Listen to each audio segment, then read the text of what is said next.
Hey,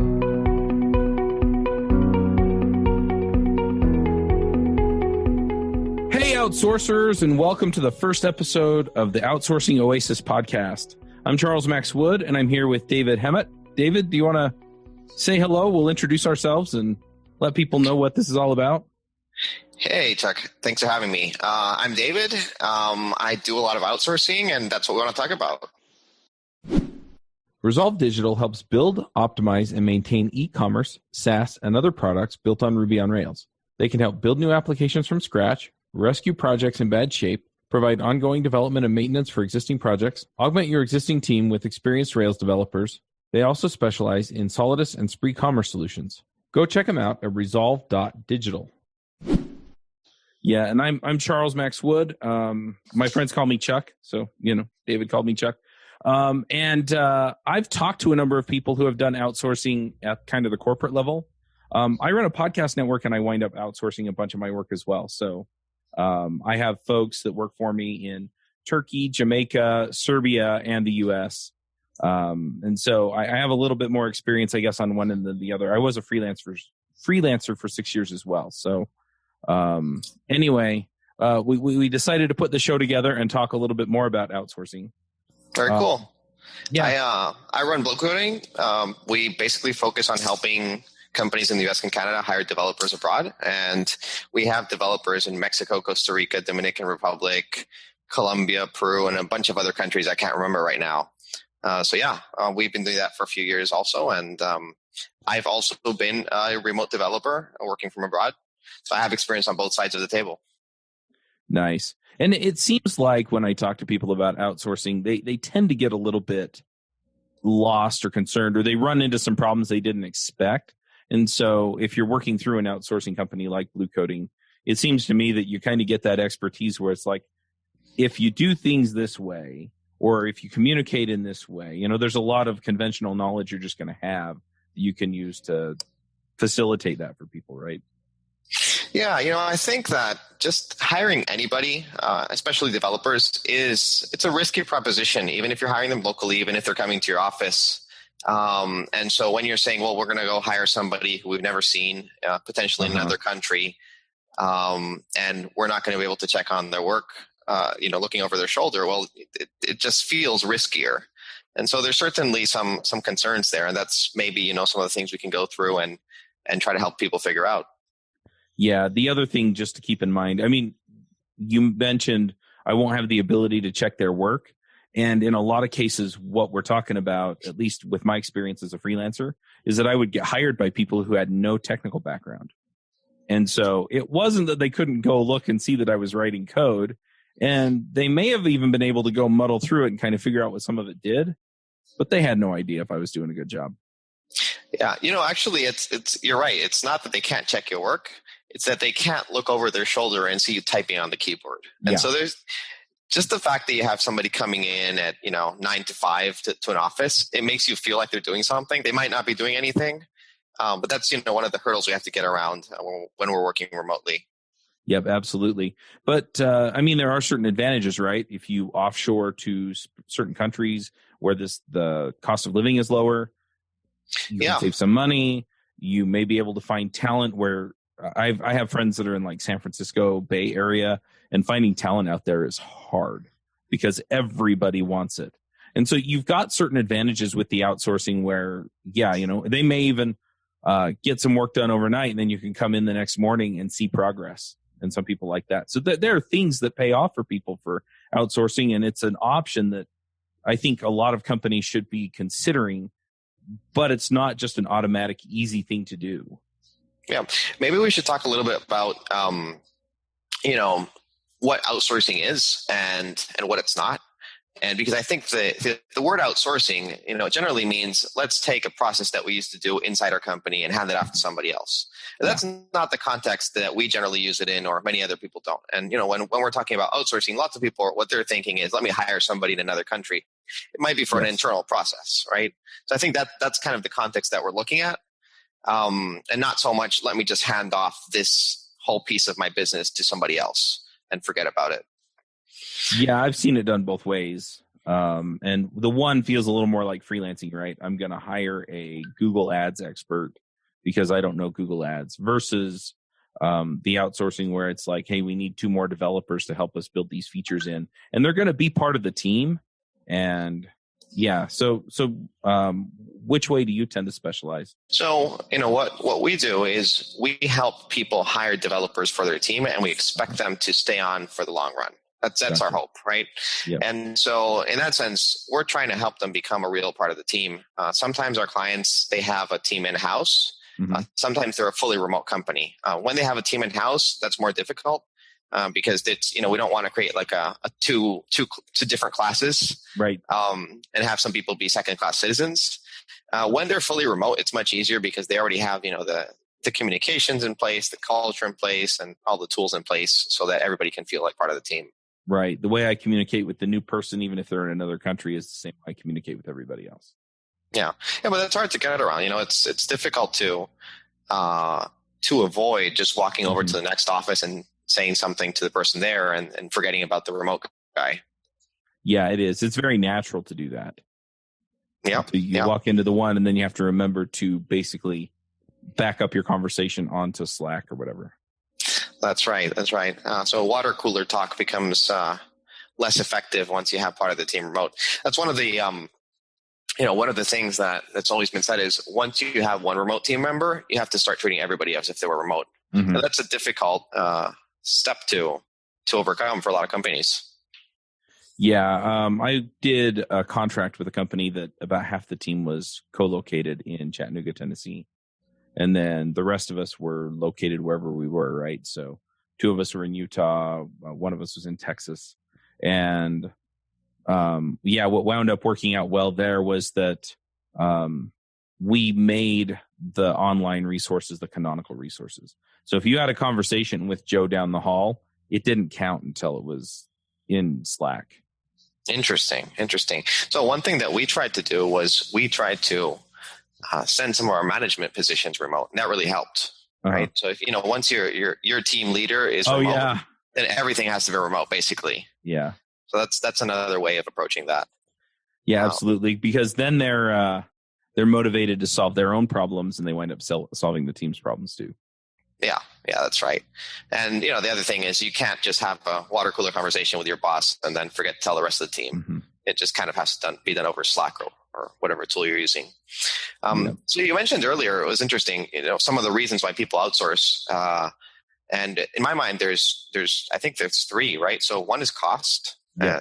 Some companies are just based in really high cost of living locations. Bay Area, New York, oftentimes.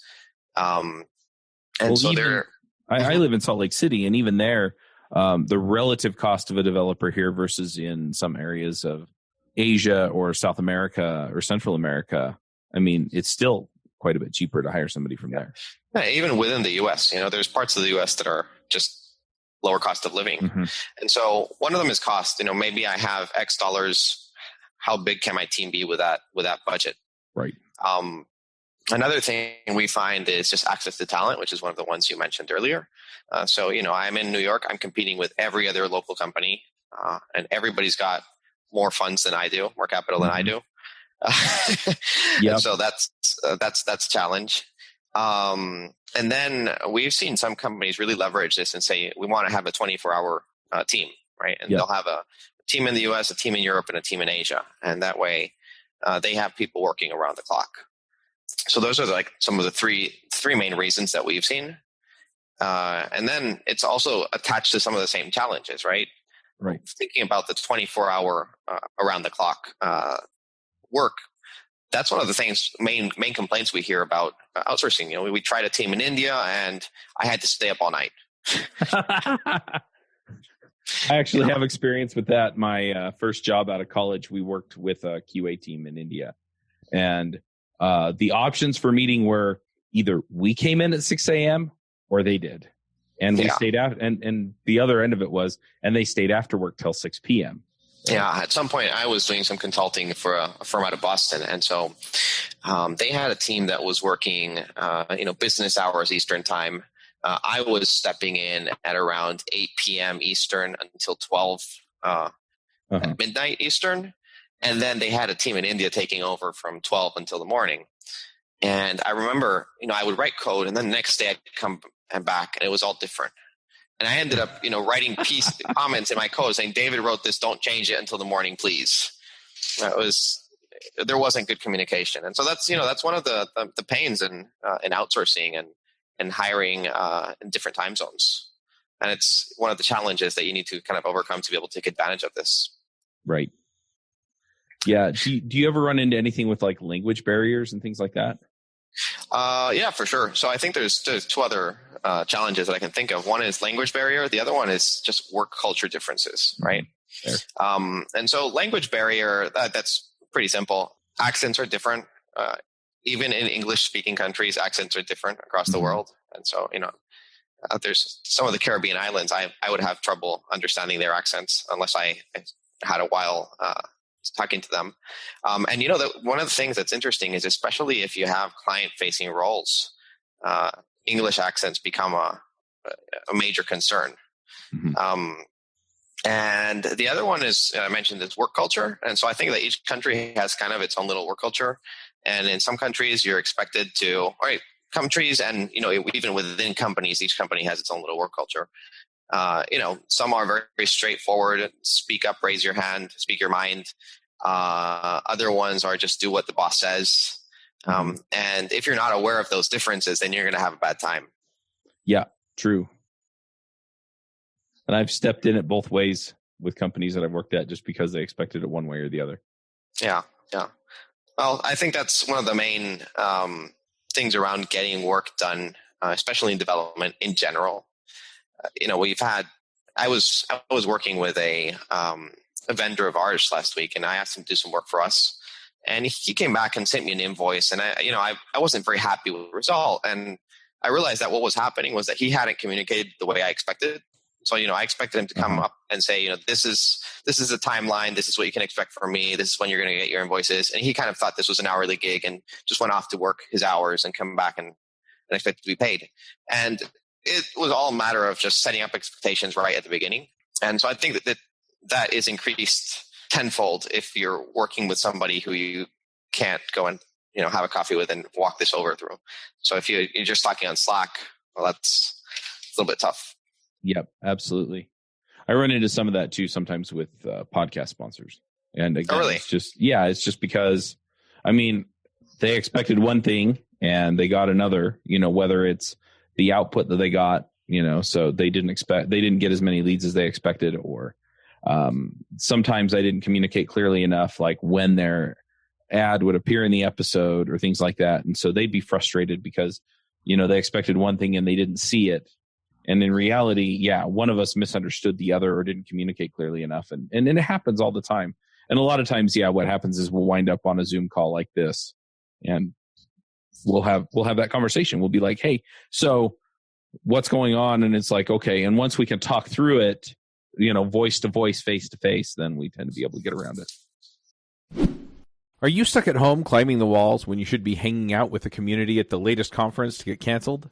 Are you wondering where to hear your JavaScript heroes like Amy Knight and Douglas Crockford and Chris Heilman? After the cancellations, I decided to put on a JavaScript conference for you, online. I invited my favorite folks from around the web and got them to come speak at an online event just for you. Go to jsremoteconf.com and check out our speakers and schedule. The conference is on May 14th and 15th. The call for proposals is open until March 31st. Come join us at an online conference that we guarantee will keep you safe and keep you informed. jsremoteconf.com. So one of the things that I see come up frequently in conversations about outsourcing is, what tools do we use, right? Mm-hmm. And how do we run our Scrum remotely, and how do we make sure that all the information is accessible to everybody? And, some teams like to do video calls a lot. Some teams just like to use Slack or whatever other, HipChat. I don't know if they're using HipChat these days. HipChat. Yeah, usually I see Slack or Discord. Yeah. I hadn't seen Discord in a work setting, though. Everybody I know uses Slack, but I say Slack, but my team uses Discord. So you use Discord. Okay, interesting. Yeah, and so a lot of it is well, we're using Trello, we're using Asana, or we're using Jira. And it turns out we didn't actually put all of the information in the ticket, right? Because we discussed it over the water cooler or in our last meeting. And that stuff doesn't get transferred to the remote team. So that's an important problem that we see come up pretty frequently. And so maybe one of the things we can talk about on the podcast moving forward is, how to overcome these things, tools we have available, and then what methods we can use to ensure that the remote team or the outsourced team is just part of the whole team. Yeah, I mean, we've discussed at length, what we want to see from this show, and yeah, a lot of the tools and techniques and ideas, especially the kind of non-intuitive stuff that you think, okay, this should work the same as it works for in-office employees. Yeah, just go through that stuff. But then we were also talking about, and I'm really excited to kind of dive into it, is bringing people on who have successfully done outsourcing and talk about their experience, what they learned, how they had to figure out some of this stuff, what they're doing now, and talk about the tools and techniques they use as well as the ones that we use. Oh yeah, for sure. I think there's, each company is a little bit different. Each project is a little bit different. And so there's going to be all sorts of ways to approach these things. And it'd be very interesting to hear from people who've done it successfully. It also might be interesting to hear from some people who've had, serious challenges outsourcing and what they were. Yeah. Somebody on Twitter a few weeks ago, this was in the coding context, but I think it's interesting here, put out, maybe we should put together a conference that's about failures, right? And so this is what we did that was a colossal failure technically. And then here's what we learned, right? So you basically get the postmortem, and then here's what we're doing now. Yeah. Speaking of conferences, I saw that MicroConf Starter is becoming a kind of like a remote conference. Did you see that? I didn't. I'll have to go check and see what the story is there. So I think that this year is the last MicroConf Starter that they're going to have. I did see that. In place. And then after that, they're doing like a remote thing. They join online. And so I'm interested in seeing how that's going to work. I'm wondering if I'm going to be able to pick up some cool tools and ideas. Yep, absolutely. And for the listener, MicroConf is a conference that David and I have both attended. And it's essentially a SaaS or software as a service focused conference that talks about how to build and launch those kinds of businesses. Yeah. I think we also talked, getting back to what this show is going to be about. We talked about getting like outsourcers as well. So people who are doing the work outsourced and, kind of what their perspective is, just to give people context on, okay, you've hired this person now, where are they coming from? Yeah, that'd be interesting. I'd like a little bit about that. We have some other people that have been involved in different capacities in outsourcing. Project managers that have had to deal with both in-house and remote team members, and even clients that have been on the receiving end of a product built by a mixed team or an outsourced team. So we could potentially talk to some of those people and see what their experience has been. Yeah, absolutely. I think that, what I'd like to see from this show is just taking away a little bit of the mystery around outsourcing. A lot of the people we talk to, they're kind of afraid of it. They've heard about it. They potentially work for a company who does it in some capacity, but ultimately there's a little bit of fear there that, well, if I try this, then I might fail and it'll be on me. Yeah, a lot of the trepidation that I run into with people either stems from, well, I tried hiring a guy on Upwork from name your country, and it didn't work out. Yeah, for sure. The other one that I hear is, I have a friend who hired an outsource company, and, and I could list the horror stories I heard, right? And yeah, we've talked about what the challenges there are, and they're totally things that can be overcome. But yeah, if you're hearing things or you've experienced something where you hired a freelancer and it didn't work out, or you hired somebody in an outsourced capacity on Upwork or something like that. Yeah, I can understand where you're going, I don't know how to make this work, so I'm not even going to put the effort in. But then you get to the point where it's like, I've got this giant pile of work and I can't find anybody to do it. So you're kind of stuck between a rock and a hard place. And we want to just remove the hard place for you. Yeah, that's interesting. One of the other things I'm hoping we can talk about is, well, if we're talking about developers, if we're talking about project managers, whatever we're talking about, where do you find them? Yeah. And how do you vet them? And how do you make sure that you're getting the good team that you really want that fits in with your work culture and what you need to do? I think that, it's the same as hiring locally. There's good teams and there's bad teams, and you want to make sure you hire the right people. So is it on Upwork? Is it through another platform? Is it through a service like ours? Do you do it directly? We can talk about all of those and how they'd work. Yeah, I agree. And it's interesting too, because I've hired people in more of an outsourced capacity, and I've hired people to work for me at, W-2 regular job that, worked for me at the place that I worked. And yeah, the difference is really just boiled down, because the challenges are the same in most cases. The difference really is just how you expect them to work once you have them hired. Yep. Yeah. One of the other things that we come across fairly frequently is legal and tax challenges around hiring, especially abroad, right? Within the US, it's not so much problem. But if I want to hire somebody in Mexico or somebody in South Africa or wherever it is, how do I reconcile the process? What does the contractor or the company on the other side need to do? Right. We had a case recently. We have a couple of employees who are U.S. citizens but live abroad, and so the payroll services just don't know how to deal with that. Yeah. Most of them, they have no idea what to do, and so we had these people as contractors, and we're like, they're not contractors or employees. We need to fix that, and it took a lot of. We had a lot of conversations with different payroll providers. It was tough. And so, maybe we can talk about some of those things and how to get around them. Yeah, absolutely. The other thing is that, the tax situation and the healthcare situation and things like that differ from country to country as well. And so, I've talked to a number of people that have done contract into the U.S. that wind up, working out different kinds of deals because they have to pay their taxes a different way. So one of the other things is that in the U.S. it's fairly easy to pay a company that's abroad. They just send you an invoice, you send them money, that's it. But there's other countries where it's much more complicated. So if any of the listeners are in, say, Dominican Republic, it's not as easy to hire somebody abroad. So there's maybe some other things we can go into. I don't think we're going to have. We don't want to be giving legal and tax advice here, but at least we can talk about, some of the things that we've seen or have been done, and that can help get around those. Yeah, just as an example on that, I had a developer working for me out of Argentina, and I could pay him through PayPal, but he didn't have any way of actually extracting the cash out of PayPal. Like, he could buy stuff with PayPal and spend that money, but he couldn't pull the money out and then go pay his mortgage or whatever, right? And I don't know why, but PayPal.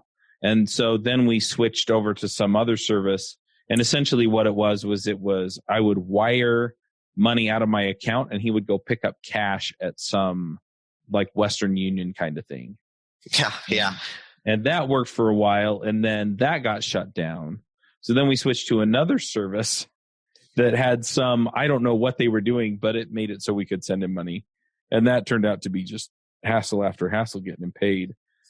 Yeah, we have another person who's working for me out of Jamaica.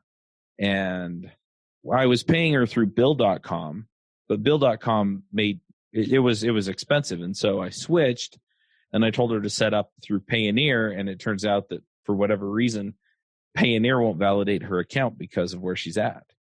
And so, or something, there may be something else going on there, but yeah, so it's turned out to be, paying those people there too is, Yeah, our accounting team have become experts at that. And so I don't need to worry about it anymore. But, we have 50 people at any given time that need to be paid. And each country has some crazy regulations. And it's gotten to the point where, like, Brazil is one of the more complicated ones on the receiving side. They need to register as a company, and their bank account needs to match exactly the company's name and the invoice, and there's a whole bunch of things. And so now when we hire people from Brazil, our accounting team's like, hey, so we've done this before. This is all the stuff you need to do, and they'll hand them a little list. So that makes it a lot easier. Yeah. But yeah, we've seen all sorts of crazy issues. We had one guy who decided he didn't want to deal with any of this, so he wanted to be paid in Bitcoin. And he found the service where we could wire him money and he'd get Bitcoins. I don't know how it worked, but if that works for him. Yep. Yeah. So everybody's going to wind up in a little bit different position. And so, yeah, I can see an advantage working through somebody like Blue Coding in that case, right? Because you guys have it all figured out. I just sent you dollars and I don't think about it again.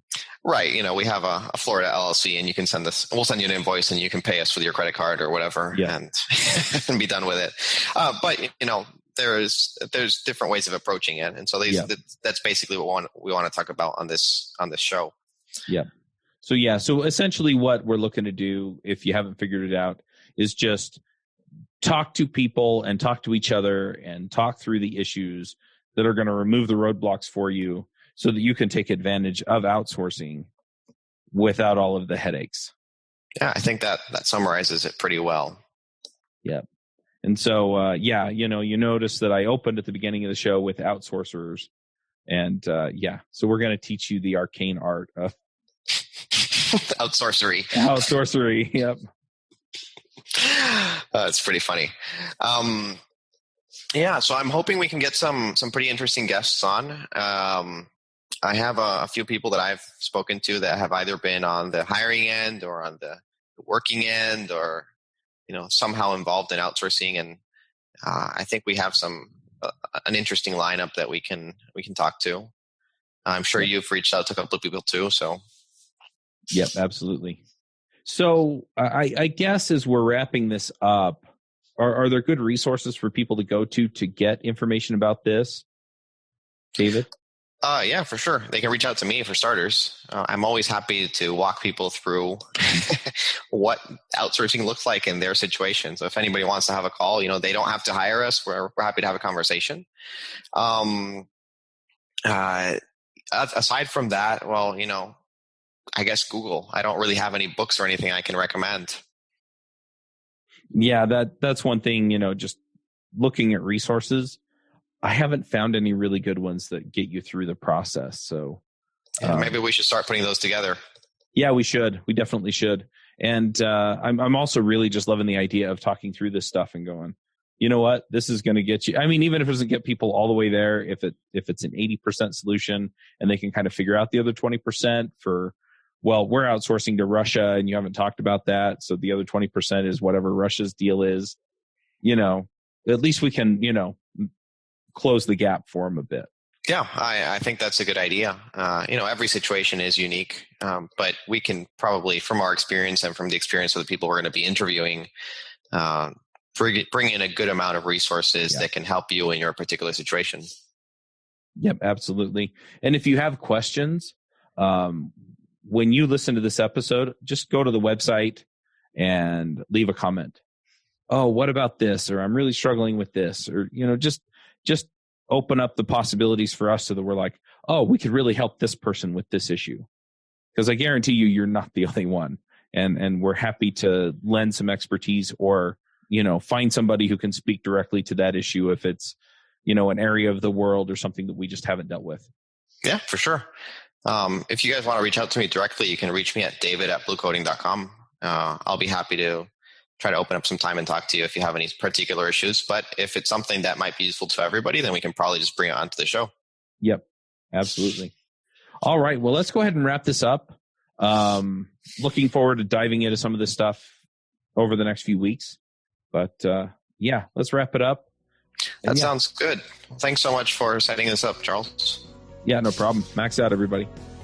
Bandwidth for this segment is provided by CacheFly, the world's fastest CDN. Deliver your content fast with CacheFly. Visit CacheFly.com to learn more.